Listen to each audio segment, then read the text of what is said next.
En élaborant des modèles, on trouve des clés, on trouve des connexions. C'est pour ça que je pense que quelqu'un qui fait des recherches doit avoir tout un ensemble de structures à sa disposition. Parce que finalement, tout ce qui arrive obéit à un nombre limité de structures, de modèles. Alors, la dernière trouvaille que j'ai faite dans cet ordre d'idées, c'est évidemment la dialectique entre le judaïsme et le christianisme.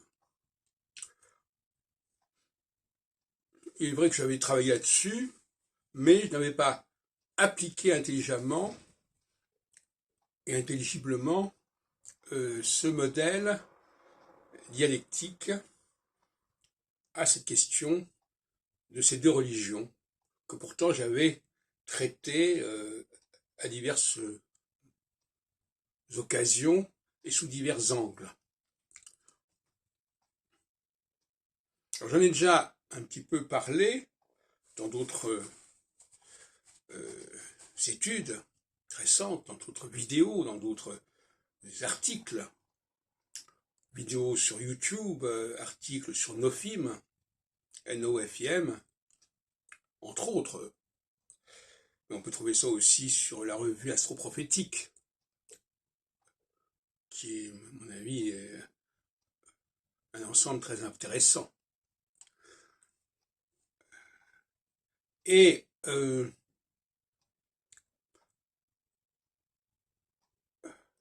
voudrais revenir sur cette question. À savoir, d'un point de vue socratique, si on peut dire, d'un point de vue maïeutique, demander aux gens, et je le ferai demain soir probablement dans un groupe, dans une réunion de Café Philo McDo, demain lundi, savoir, c'est la question de l'artifice, si vous voulez. L'artifice. Comment on fabrique quelque chose qui ressemble à quelque chose. Et donc l'artifice renvoie au mimétisme.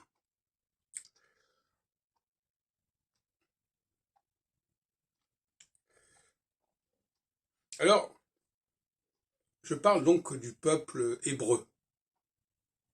Peuple hébreu qui n'est pas une invention des hommes, mais une invention de Dieu. C'est Dieu. Alors que la plupart des peuples ne sont que des inventions des hommes. C'est toute la différence.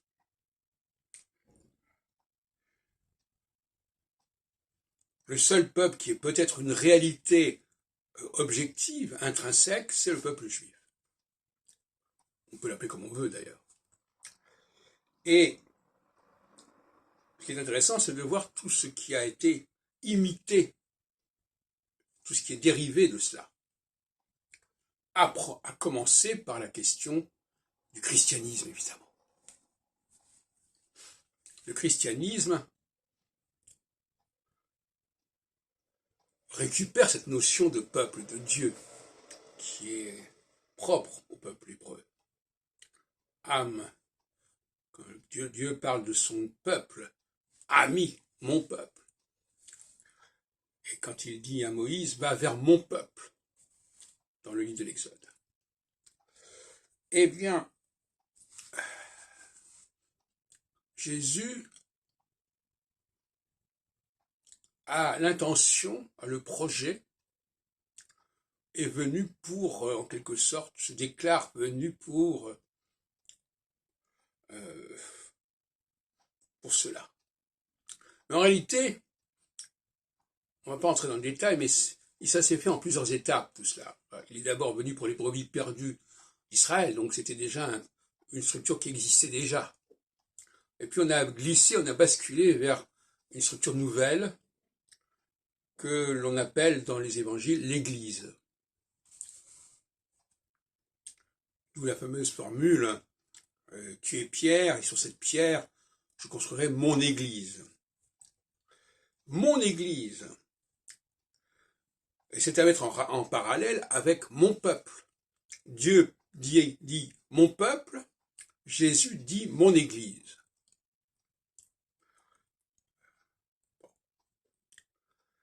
Et il va construire son Église. Et il va la construire avec ceux qui veulent se joindre à cette Église, en fait. C'est-à-dire que ça dépend de chacun d'en faire partie ou pas. Les gens peuvent faire le pari de Pascal ou tout ce qu'on voudra, mais c'est subjectif. Les gens peuvent se déterminer à faire partie de cette Église.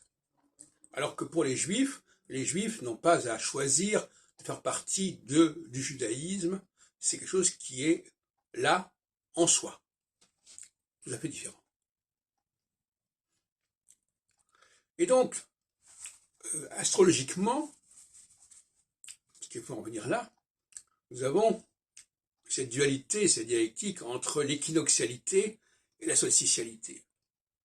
Et l'équinoxialité, c'est ce qui est en soi. Et la solsticialité, c'est ce qu'on veut construire, c'est ce qu'on veut adopter, c'est ce qu'on veut imiter. Et ces deux moments alternent. Nous avons parlé récemment avec nos amis de l'alternance, mais c'est cela. Mais cette alternance, il faut qu'elle ait une raison d'être. Donc ils alternent, c'est-à-dire que tantôt on est vers l'objectivité, c'est-à-dire on reconnaît les choses telles qu'elles sont, et tantôt on est dans une sorte de prométhéisme, de faustisme, où l'on veut que les choses soient comme on voudrait qu'elles soient.